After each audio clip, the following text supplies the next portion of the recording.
Hello guys, स्वागत है आप सभी का आपके अपने चैनल पर। आज हम यहाँ पर आपके लिए 2017 यूपीटेट का पेपर लेके आए हैं। इससे पहले मैं 15 और 16 का भी करा चुका हूँ। अगर आपने वो क्लास नहीं देखी तो एक बार जरूर उसको देख लें। यही क्वेश्चन आपको पेपर में बहुत हेल्प करेंगे। इस तरह के ही क्वेश्चन आपको पेपर में मिलेंगे। तो आज 17 का स्टार्ट करते हैं। स्टार्ट करने से पहले आप वीडियो को लाइक और चैनल को सब्सक्राइब कर लें और शेयर कर दें। तो आते हैं फर्स्ट क्वेश्चन पे। फर्स्ट क्वेश्चन आपके सामने आ चुका है। क्वेश्चन है किसी संख्या के 3/4 का 2/3 24 के बराबर है, उस संख्या का 1/4 क्या होगा। हमसे क्या कहा, कोई संख्या है, हमें नहीं पता क्या है, x का मतलब गुना के x के 3/4 का 2/3 24 है। ओके, उस संख्या का 1/4 क्या होगा, ये हमसे पूछा है। तो सोल्व कर दे इसको। सोल्व कैसे करेंगे, इसको इससे काट दें। 2 ये 2 आ गया, तो x बराबर कितना आ गया, 24 दूनी 48। अब हमने क्या निकालना है, उस संख्या का 1/4 निकालना है, यानी कि 48 का 1/4। तो कितना आ गया, 12। तो ये क्वेश्चन है, आंसर आ गया हमारा 12। सेकंड ऑप्शन हमारा सही होगा। नेक्स्ट क्वेश्चन पे आते हैं। क्वेश्चन सेकंड है 7 + 2 √10 का वर्गमूल निकालना है। अगर वर्गमूल निकालना है तो सबसे पहले इसको आप वर्ग बना लीजिए। अब कैसे बनाओगे, देखो हमें क्या करना है, हमें इसकी फॉर्म में बनाना है इसको, किसकी, a² + b² + 2ab। ओके, अब 2 तो यहां पर है, यानी कि ये ab किसके बराबर हो जाएगा, √10 के। तो क्या इसको मैं √5 गुना √2 लिख सकता हूं और उनके वर्गों का योग भी 7 होगा।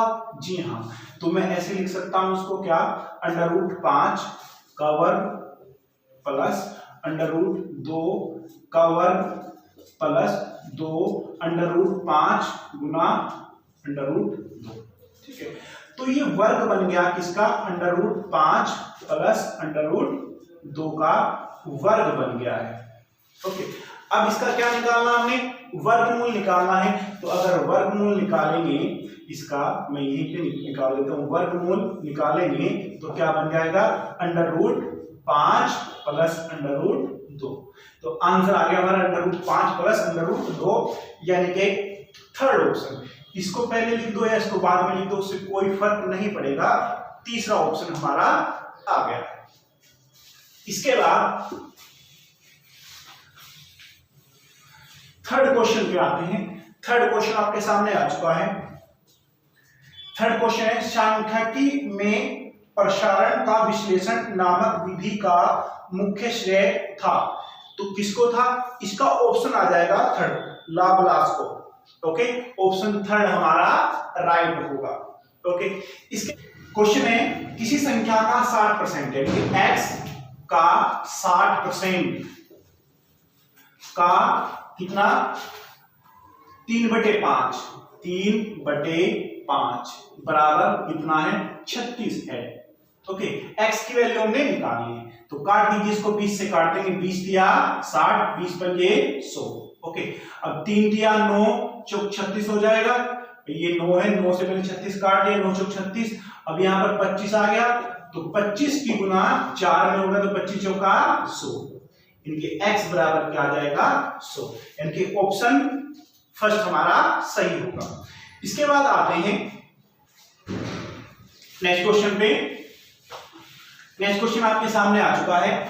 दिया है पाई 1 है, ऑप्शन है परमेय संख्या, अपरमेय संख्या, अभाज्य संख्या और पूर्णांक। तो आपको पता होना चाहिए पाई जो होती है वह अपरमेय संख्या होती है। पाई एक अपरमेय संख्या होती है, लेकिन पाई का जो मान होता है 22/7 वह हमेशा परमेय संख्या होता है। ओके, ये याद रखना। तो पाई कैसी है? अपरिमेय संख्या, और 22/7 परमेय संख्या होती है। नेक्स्ट क्वेश्चन पे आते हैं।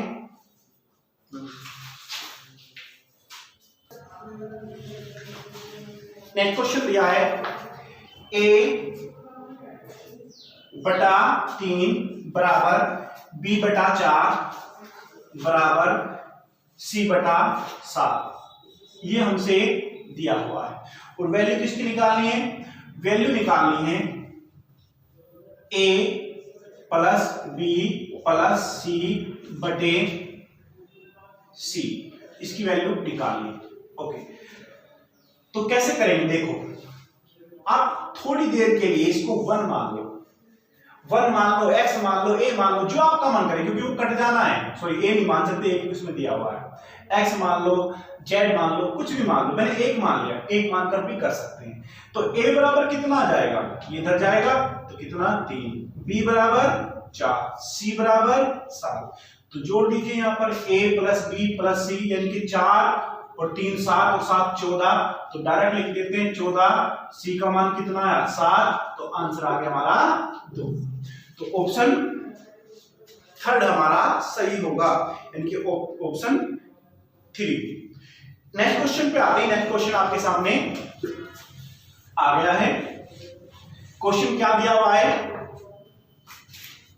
378 गुना 236 गुना 459 गुना 312।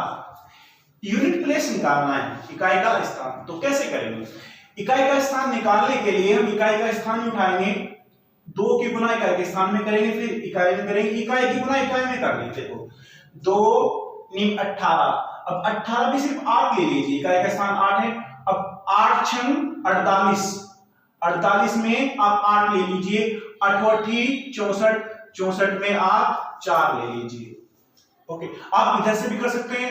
8 × 48, 8 आ गया, 8 × 72, 2 आ गया, और 2 दूनी 4। तो आंसर क्या आ गया हमारा? 4, यानी कि यूनिट प्लेस कितना हो गया?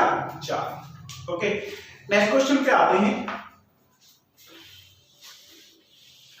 नेक्स्ट क्वेश्चन आपके सामने आ गया है। 2 संख्याओं का महत्तम समावर्तक व लघुत्तम समावर्तक क्रम से 12 तथा 72 है। यदि इन संख्याओं का योग 60 है तो इनमें से एक संख्या होगी। संख्या निकालनी। ओके, देखो आपको पता होना चाहिए कि एलसीएम बराबर एचसीएफ गुना अदर फैक्टर होता है।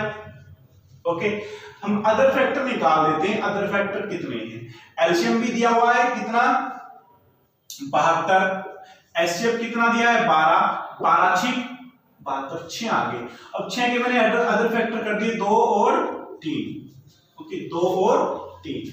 अब हमें पता है अगर एचसीएफ की गुना अदर फैक्टर में करते हैं तो संख्या प्राप्त होती है। याद रखना, अगर एचसीएफ की गुना अदर फैक्टर में करते हैं तो संख्या प्राप्त होती है। तो पहली संख्या कितनी होगी? 12 दूनी 24, और दूसरी संख्या कितनी होगी? सॉरी, 12 की गुना करनी है ना, 12 की गुना 12 तिया 36। ओके, तो अब ऑप्शन में दे रखा है सिर्फ एक संख्या निकालनी है, 24। ओके, एक संख्या नहीं दी है, इनकी एक संख्या 24 होगी, एक संख्या 36 होगी। इनका योग दिया है, देखना एक बार योग करके इनका क्या 60 बन रहा है? जी हाँ, इनका योग 60 बन रहा है। या इन दोनों के योग में गुना कर दो, 3 और 2 5, 5 में गुना करो 12 की, 12 पंजे 60, तब भी 60 ही आएगा। तो आंसर आ गया हमारा 24। ओके, नेक्स्ट क्वेश्चन पे आते हैं। क्वेश्चन आपके सामने आ चुका है। क्वेश्चन है, एक शिक्षक ने ब्लैक बोर्ड पर लिखा 29 गुना 4 ज्ञात कीजिए। 29 गुना 4 ज्ञात कीजिए। एक विद्यार्थी ने अपनी अभ्यास पुस्तक पर इसे 27 गुना 4 उतारा तथा नीचे दर्शाए अनुसार हल किया। क्या हल किया उसने? 2, फिर लिखा 27 और फिर गुना 4 कर दिया। ओके, अब आगे क्या कहा, शिक्षक द्वारा विद्यार्थी को 0 अंक देना चाहिए।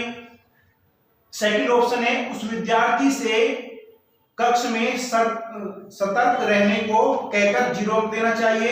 उस विद्यार्थी को 5 अंकों में से 2 अंक देने चाहिए। फोर्थ ऑप्शन है यह कारण जानने का प्रयास करना चाहिए कि विद्यार्थी ने प्रश्न को गलत या उतारा तथा सही प्रक्रिया के लिए पूरे 5 अंक देने चाहिए। ये तो कॉमन सेंस है, अगर इस तरह का क्वेश्चन आता है तो ऑप्शन हम 4 ही लगाएंगे, कभी 0 नहीं देंगे और कभी भी हम 5 में से 2 नहीं देंगे। उसका कारण जानने के करेंगे कि कारण ऐसा क्या है, उसने ऐसा क्यों लिखा है। तो ऑप्शन हमारा कौन सा बनेगा, यहाँ पर 4 ऑप्शन बनेगा। ओके, 4th ऑप्शन हमारा यहाँ पर आएगा। नेक्स्ट क्वेश्चन है यदि किसी वस्तु का क्रय मूल्य उसके विक्रय मूल्य का 3/2 है, यानी कि क्रय मूल्य उसके विक्रय मूल्य का कितना है, 3/2 है। तो आपने ये याद रखना है, देखो जो पास में आता है इनकी विक्रय मूल्य हमारा 2 है और क्रय मूल्य हमारा 3 होगा, यानी कि कॉस्ट प्राइस हमारा 3 होगा और सेलिंग प्राइस हमारा 2 होगा। यानी कि 3 वाली वस्तु हम 2 में बेच रहे हैं तो हानि हो रही है, हानि प्रतिशत निकालनी। अब 1 की हानि कितने पर, 3 पर, तो 100 पर कितनी, तो ये आ जाएगा 33 सही 1/3% आंसर। 1/3 क्या होता है, 33 सही 1/3%। ओके, नेक्स्ट क्वेश्चन पे आते हैं।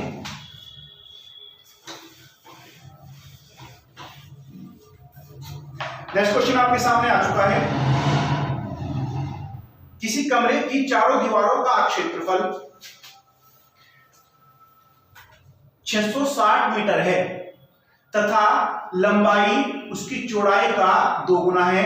यदि कमरे की ऊंचाई 11 मीटर है तो उसकी छत का क्षेत्रफल कितना होगा। ओके, हमें पता है कमरे की चारों दीवारों का क्षेत्रफल क्या होता है, आधार क्या होगा, आधार हो गया 2 length plus breadth into height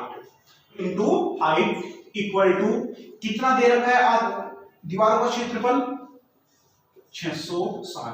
अब हमसे क्या कहा है, अगर हमने लंबाई उसकी चौड़ाई की दुगनी है, लंबाई जो है उसकी चौड़ाई की दुगनी है, यानी कि अगर मैंने b को इनकी ब्रेथ को x मान लिया तो लेंथ कितनी हो जाएगी, 2x हो जाएगी।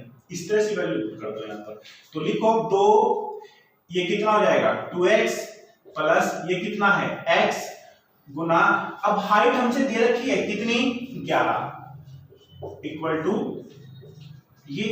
ओके, अब 11 से इसको काट देंगे कितना आ गया 60, 2 से इसको काट देंगे कितना आ गया 30, तो ये जोड़ देंगे तो 3x बराबर 30 आ गया, तो x बराबर कितना आ जाएगा 10 आ जाएगा। अब x बराबर अगर 10 आ गया तो उसकी ब्रेथ कितनी हो जाएगी 10 और लेंथ कितनी हो जाएगी 20। ओके, अब हमने क्या निकालना है इसका, उसकी छत का क्षेत्रफल निकालना है, यानी कि छत का क्षेत्रफल निकालना है, छत का क्षेत्रफल। अब छत का क्षेत्रफल उतना ही होता है जितना फर्श का क्षेत्रफल होता है, यानी कि लंबाई गुना चौड़ाई। अब लंबाई कितनी है 20 और चौड़ाई कितनी है 10। ओके, तो ये कितना आ जाएगा, गुना कर देंगे मीटर स्क्वायर, यानी कि 200 मीटर स्क्वायर। ओके, तो ये क्वेश्चन था, ऑप्शन आ गया हमारा फर्स्ट ऑप्शन। ओके, उम्मीद करता हूं ये क्वेश्चन आपको अच्छे से समझ में आ गया हो। तो नेक्स्ट क्वेश्चन पे आते हैं।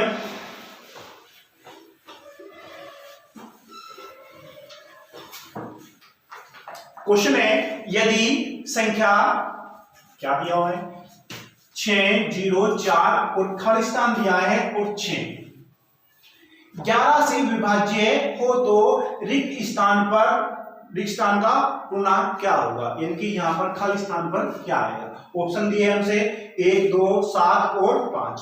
अब 11 से विभाज्य करनी है तो साथ में आपको पता होना चाहिए कि 11 का नियम क्या होता है। 11 का नियम मैं बोल देता हूं।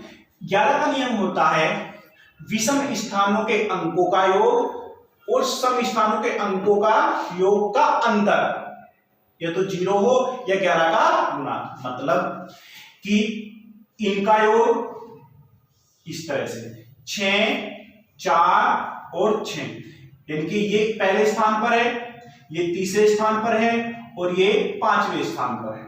इनका योग कितना हो गया, 6, 4, 10, 6, 4, 10 और 6 कितना हो गया, 16।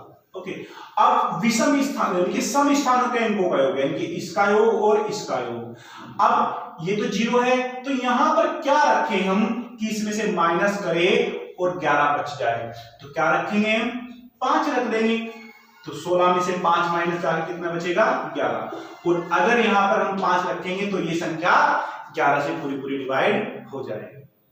ओके, क्योंकि इसका और इसका योग कितना बनेगा, 16, और इनका योग कितना बनेगा, अगर मैं यहां पर 5 रख दूं, 5, तो 16 माइनस 5 तो आंसर आएगा हमारा 11। तो चलते हैं नेक्स्ट क्वेश्चन पे। नेक्स्ट क्वेश्चन है 20वीं सदी के सर्वशिक्षित भारतीय गणितज्ञ प्रतिभावना व्यक्ति कौन थे। तो इसका जो आंसर आएगा वो आएगा थर्ड ऑप्शन, यानी कि श्रीनिवास रामानुज। ओके, तो नेक्स्ट क्वेश्चन पे आते हैं। नेक्स्ट क्वेश्चन आपके सामने आ चुका है। क्वेश्चन है 2 संख्याओं में से बड़ी संख्या का 2 गुना छोटी संख्या के 5 गुने से 3 ज्यादा है। ओके, ये 2 संख्या मैंने मान ली x और y। ओके, मैंने इसको बड़ी मान लिया या इसको छोटी मान लेते हैं, छोटी, और इसको बड़ी मान लिया। ओके, अब क्या कहा, 2 संख्याओं में से बड़ी संख्या का 2 गुना, बड़ी संख्या का 2 गुना छोटी संख्या के 5 गुने से, छोटी संख्या के 5 गुने से 3 ज्यादा है। कौन ज्यादा है, ये 3 ज्यादा है, तो बराबर करने के लिए हम 3 इधर प्लस कर देंगे। ठीक है, तो ये क्या बन जाएगा, 2y minus 5x minus 3 equal to 0। Okay, ये समझ में आ गया होगा आपको। अब दूसरी कंडीशन दी है, तथा बड़ी संख्या के 4 गुना, बड़ी संख्या का 4 गुना करेंगे कि 4y, और छोटी संख्या के 3 गुने का योग, और छोटी संख्या के 3 गुने का योग कितना दिया हुआ है, 71 है। कितना है, 71। ओके, तो क्या निकालना है, संख्याएं निकालनी है। ओके, तो इसको भी ऐसे कर देते हैं, 4y plus 3x minus 71 equal to 0। अब इक्वेशन इसको मैं सेकंड मान लेता हूं और ये फर्स्ट इक्वेशन है। इसको मैं यहीं पर रख लेता हूं, क्या, 4y plus 3x minus 71 equal to 0। अब इनको सोल्व करेंगे। ओके, अब सोल्व कैसे करेंगे, मैं क्या करता हूं, इसको 2 से गुना कर देता हूं पूरी इक्वेशन को। अब 2 से गुना करेंगे या तो 0 आएगा, ये 2 गुना, इसको भी 2 गुना और इसको भी 2 गुना। अब ये बराबर हो गए, इसलिए कट जाएंगे। अब मैंने इसको माइनस करना है, इसमें से माइनस, ये भी माइनस और ये माइनस माइनस क्या हो जाएगा, प्लस। चलो सोल्व कर दो, ये कट जाएंगे। अब माइनस के 10 हैं और 3 माइनस के कितने हो गए, 13x। ओके, ये 71 हैं और ये माइनस के 6 हैं, तो किसके बचेंगे, प्लस के 65 बच गए इक्वल टू 0। तो x बराबर निकाल सकते हैं हम, इसको उधर लेके जाएंगे तो x बराबर आ जाएगा 65/13, क्योंकि 13 पंजे 65। तो x बराबर आ गया हमारा 5। ओके, जब x बराबर 5 आ गया तो हम दूसरी संख्या निकाल सकते हैं, अब x, अब एक ही ऑप्शन है ऐसा, ऑप्शन थर्ड जिसमें 5 दिया हुआ है, तो ऑप्शन थर्ड हमारा आ जाएगा x बराबर 5 है तो y बराबर कितना आ जाएगा 14। ओके, चाहे तो आप यहां रख के निकाल दो x बराबर 5, 25 और 3 28 और 2 से डिवाइड कर देंगे तो y बराबर कितना आ जाएगा 14 आ जाएगा। ओके, y बराबर 14 आ जाएगा, यानी कि ऑप्शन हमारा थर्ड आ चुका है। नेक्स्ट क्वेश्चन पे आते हैं। नेक्स्ट क्वेश्चन है 5 सेंटीमीटर एक भुजा वाले एक घन के सभी फलकों पर रंग लगाया गया। यदि इसे 1 सेंटीमीटर क्यूब वाले घनों में काटा जाता है तो 1 सेंटीमीटर वाले कितने घनों में एक ही फलक पर रंग होगा, ये निकालना है। ओके, तो सबसे पहले तो आपको पता होना चाहिए घन है, उसके कितने फलकों में काटा गया, उसको 5 में काटा गया, तो n बराबर कितना हो गया, n बराबर हो गया 5। देखो ये अगर ये घन है, इस तरह से घन बनेगा, इसकी प्रत्येक भुजा कितनी है 5 सेंटीमीटर की। ओके, अगर 5 सेंटीमीटर की है तो इसको छोटे छोटे 1-1 सेंटीमीटर के घनों में काटना है, यानी कि इस तरह से।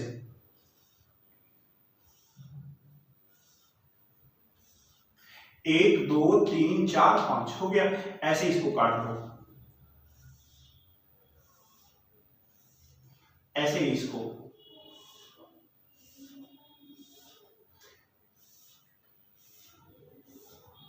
ओके, इसको ऐसे ही काट दिया गया। ओके, अब काटने से पहले आई थिंक अब समझ ये हो गया, काटने से पहले इसको रंग में रंगा गया है। अब हमसे पूछा है कि ऐसे कितने घन बनेंगे जिस पर सिर्फ एक रंग लगा। तो देखो आपने याद रखना है कितने भागों में काटा, 5 बड़ी भुजा कितने की थी 5 की, छोटे में काटा इतने में, तो n बराबर कितना आ गया 5। ओके, अगर हमने घनों की संख्या निकालनी है, घनों की संख्या कि टोटल घन कितने बनेंगे, तो 5 की पावर यानी कि n की पावर 3 कर देंगे, यानी कि 5 की पावर 3 125 ये आएगा आंसर। अगर 3 सतह पर रंग, यानी कि ऐसे घनों की बात करेंगे जिनकी 3 सतह पर रंग होगा, उनकी संख्या हमेशा 8 होगी। एक तो ये हो जाएगा 1 2 3 4, इनके 4 ऊपरली फलक में और 4 नीचे वाले में। ओके, अगर हमसे पूछे कि 2 सतह पर रंग, उसके लिए क्या होगा, उसके लिए आपने याद रखना है 12 × n-2। ओके, अब 12 क्या है, सॉरी n क्या है, भुजाओं की संख्या, यानी कि 12 गुना 5, ये यानी कि नंबर ऑफ लेयर है 5 - 2, तो ये कितना आ जाएगा 36। अगर हमसे यहां पर पूछ ले कि यहां पर एक सतह वाली, जो हमसे पूछा गया हुआ है, यहां पर पूछा गया है एक सतह पर रंग, तो उसके लिए क्या करेंगे, उसके लिए फार्मूला होता है 6 × n, रख लेंगे 36, 6 × n-2 की पावर 2, ये होता है। ओके, तो वैल्यू पुट करेंगे यहां पर 6 × 5 - 2 3, डायरेक्ट लिख देता हूं मैं 3 की पावर, तो कितना आएगा 9 9 6 54। ओके, तो आंसर आ गया हमारा 54। ऐसे घन कितने होंगे, 54 होंगे जिनकी एक सतह पर रंग होगा। अच्छा, एक क्वेश्चन और साथ में बता दूं मैं यहां पर, अगर ये पूछ लिया जाए ऐसे घन कितने होंगे जिन पर कोई भी रंग नहीं होगा, कोई भी रंग नहीं होगा, तो उनकी संख्या क्या होता है, उसके लिए आपने याद रखना है क्या, n-2 की पावर 3 कर दोगे, और इसमें कुछ नहीं है। ओके, n-2 की पावर 3, यानी कि क्या n की वैल्यू कितनी है 5, -2 यानी कि 3 की पावर 3, यानी कि ऐसे कितने होंगे 27 घन होंगे जिनकी सतह पर कोई भी रंग नहीं होगा। ओके, तो उम्मीद करता हूं ये सारा क्वेश्चन मैंने आपको बता दिया। सिर्फ पूछा गया था हमसे क्या, ये पूछा गया था, मैंने सारा आपको बता दिया। तो नेक्स्ट क्वेश्चन पे आते हैं। नेक्स्ट क्वेश्चन आपके सामने आ चुका है। क्वेश्चन है, यदि अवही क्रम में रखे गए आंकड़ों के दोनों छोर से चरम परीक्षण हटाए जाते हैं तो केंद्र प्रवृत्ति के कौन से मापांक प्रभावित होते हैं? तो ऑप्शन आ जाएगा सेकंड, यानी कि माध्य और बहुलक, यानी कि माध्य माध्यिका और बहुलक प्रभावित होंगे। ऑप्शन सेकंड हमारा होगा। अब नेक्स्ट क्वेश्चन पे आइए। नेक्स्ट क्वेश्चन में दिया है किसी प्राकृतिक संख्या को प्रत्येक अंक या 3 या 4 है, इनकी प्रत्येक अंक या तो 3 है या 4 है, यह संख्या 3 और 4 से विभाजित होती है, तो ऐसी संख्या क्या होगी? अब फर्स्ट ऑप्शन दे रखा हमसे ये, ओके, तो ये तो बिल्कुल भी नहीं होगी क्योंकि सम संख्या 4 से डिवाइड नहीं होगी। ओके, उसके बाद अगर हम इसकी बात करें, ये संख्या होगी क्योंकि इसका अंकों का योग कितना हो रहा है 12 हो रहा है। 3 का नियम क्या कहता है, जिसके अंकों का योग 3 से पूरा पूरा डिवाइड होता है वो संख्या 3 से डिवाइड होती है, यानी कि ये संख्या 3 से भी डिवाइड होती है और 4 से भी डिवाइड होती है, यानी कि ऑप्शन आ गया हमारा सेकंड। नेक्स्ट क्वेश्चन है, नेक्स्ट क्वेश्चन आपके सामने आ गया है, पंचभुज के सभी अंत्य कोणों का योग ज्ञात करो। पंचभुज के सभी अंत्य कोणों का योग ज्ञात करो।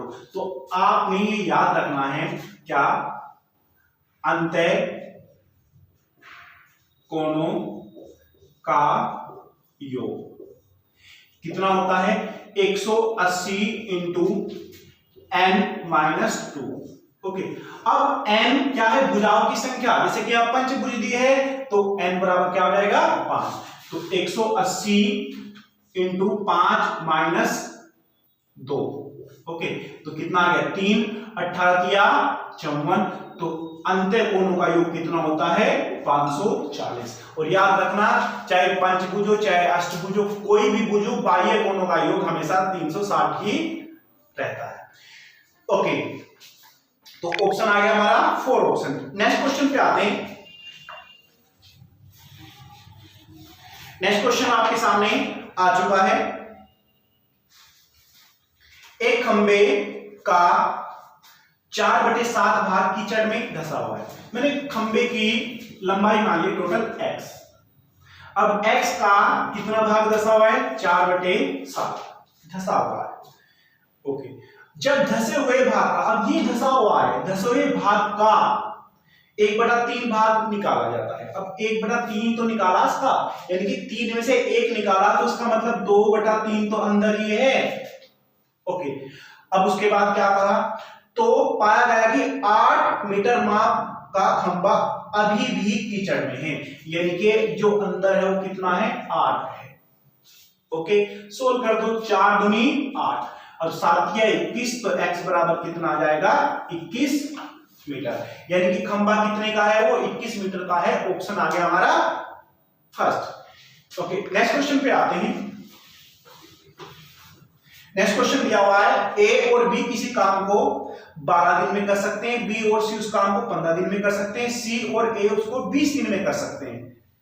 ए अकेला उस काम को कितने दिन में करेगा? तो कैसे करेंगे, देखो ए और बी कितने में कर रहे हैं, ए और बी कर रहे हैं 12 दिन में, बी और सी कितने में कर रहे हैं, बी और सी कर रहे हैं 15 दिन में, सी और ए कितने में कर रहे हैं, सी और ए कर रहे हैं उसको 20 दिन में। एलसीएम ले लो, कितना आ गया 7, टोटल कार्य मैंने 60 मान लिया। ए बी की क्षमता कितनी आ गई 5, 15 चौके 60, 20 दिया 60। ओके, अब जो कार्य कर रहे हैं ए बी बी सी सी, यानी कि सब 2-2 बार कार्य कर रहे हैं, और 2-2 बार कार्य की क्षमता कितनी होगी 5, 4, 9, 3 12, यानी कि 2a प्लस बी प्लस सी की क्षमता कितनी है 12। तो मैं कह सकता हूं ए प्लस बी प्लस सी की क्षमता कितनी आ जाएगी 6। अब करना किससे कार्य है तो ए से कराना है। अब ए की क्षमता निकालनी पड़ेगी। देखो 3 व्यक्ति हैं, 3 व्यक्ति की क्षमता 6 है और बी और सी की क्षमता 4 है। तो इसका मतलब अगर बी और सी की क्षमता 4 है, बी और सी की क्षमता 4 है तो ए की 2 रही होगी, तभी तो 6 बनी। तो क्षमता निकल गई ए की कितनी 2। तो अब ए से कार्य करा दो, कितना कार्य है 60, क्षमता कितनी आ गई 2। तो कितना आ गया 30 दिन, यानी कि ए उस कार्य कितने में करेगा 30 दिन में करेगा। ऑप्शन हमारा तीसरा आ चुका है। इसके बाद नेक्स्ट क्वेश्चन पे आते हैं।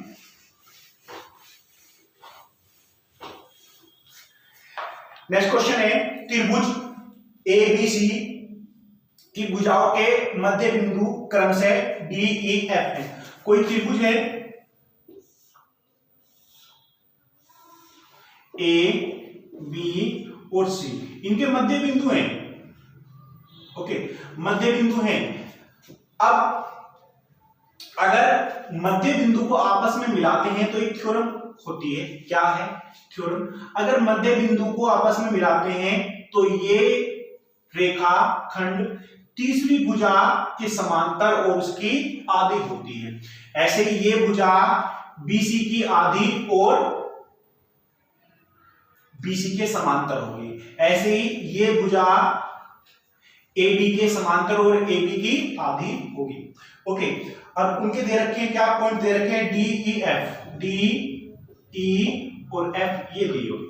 ओके, तो क्या कहा है निम्न में से कौन सा कथन सत्य है? तो आपको पता होना चाहिए क्या कि जो त्रिभुज बनेंगे ना ये बराबर बराबर क्षेत्रफल के बनेंगे, यानी कि जो डी ई एफ होगा, कोई भी त्रिभुज ले लो आप डी ई एफ का, वो पूरे क्षेत्रफल का 1/4 होगा। यानी कि मैं कह सकता हूं त्रिभुज डी ई एफ का जो एरिया होगा, का जो क्षेत्रफल होगा वो क्या हो जाएगा त्रिभुज ए बी सी का क्या होगा 1/4 होगा, का 1/4 होगा। यानी कि ऑप्शन आ गया हमारा 4। यदि दो संख्याओं का अंतर, दो संख्या है a माइनस बी का अंतर कितना है 5 और गुणनफल कितना है a गुना b कितना है 36। ओके, तो उनके व्युत्क्रम का अंतर निकालना है, उनके व्युत्क्रम का अंतर निकालना है। देखो सिंपल सा है, अंतर 5 है, इनके फैक्टर कर लीजिए ना। हमें पता है 9 गुना 4, 9 चौक 36 होते हैं। ओके, 9 चौक 36 होते हैं। अब अगर 36 होते हैं उनके क्या करना है व्युत्क्रम का अंतर, यानी कि 1/4 माइनस 1/9 ये निकालना है। तो एलसीएम ले लीजिए, कितना आ गया 36। ओके, तो 9 इधर आ जाएगा और 4 इधर आ जाएगा। ओके, तो कितना आ गया ये 9 माइनस 4 5/36।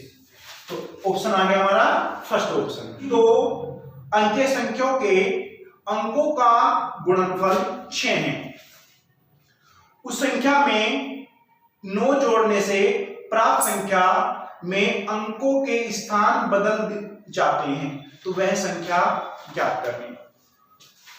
ओके, यानी कि उनका गुणनफल तो कितना है, अब ऑप्शन से कर लीजिए आप, सबसे बेस्ट तरीका ऑप्शन है। यानी कि फर्स्ट ऑप्शन 16 6 6, सेकंड ऑप्शन क्या है 5 या 15 गुणनफल 15 बन रहा है तो ये तो नहीं होगा।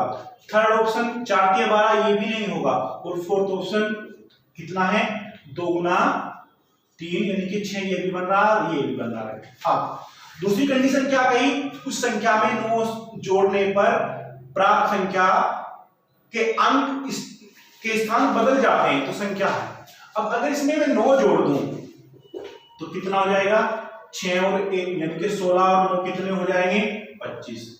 तो स्थान तो नहीं बदले, इसका मतलब ये नहीं है। अब अगर इसमें मैं 9 जोड़ दूं तो ये कितना हो जाएगा, ये हो जाएगा 32। इसके स्थान बदल गए, इनके 2 इधर और 3 इधर, ये इसलिए आंसर हमारा ये होगा। क्वेश्चन आपके सामने आ चुका है। क्वेश्चन है किसी आयत चित्र में आयत की ऊंचाई दर्शाती है। तो ऑप्शन फर्स्ट उस वर्ग की बारंबारता, ठीक है, उस वर्ग की बारंबारता दर्शाएगी। नेक्स्ट क्वेश्चन पे, दो कोटिपूरक कोणों का अंतर, यानी कि दो कोटिपूरक का अंतर, भाई कोटिपूरक का अंतर कितना दे दिया 40 डिग्री। ओके, अब हमें पता है कोटिपूरक का योग कितना होता है 90 डिग्री। ओके, तो ऐसा ऑप्शन यानी कि जिनका योग क्या हो 90 और अंतर 40, तो ऑप्शन कौन सा रहा हमारा थर्ड। 25 और 65 को अगर हम जोड़ेंगे तो 90 बन रहा है और डिफरेंस कितना आ रहा है 40। चाहे आप इनको सोल्व कर दो, आप इसको ऐसे सोल्व करो, 2a बराबर ये कितना बनेगा 130। ओके, अब 130 है तो a बराबर कितना आ जाएगा 65। जब a बराबर 65 है तो b बराबर कितना आ जाएगा 25 डिग्री। ओके, तो उम्मीद करता हूं ये क्वेश्चन आपको समझ में आ गया होगा। नेक्स्ट क्वेश्चन पे आइए। क्वेश्चन है अधिकतम और न्यूनतम प्रेक्षण का अंतर कहलाता है। अगर कुछ आपको आंकड़े दिए हैं और आपको पूछ लिया जाए कि बताइए परिसर क्या होगा, तो परिसर निकालने के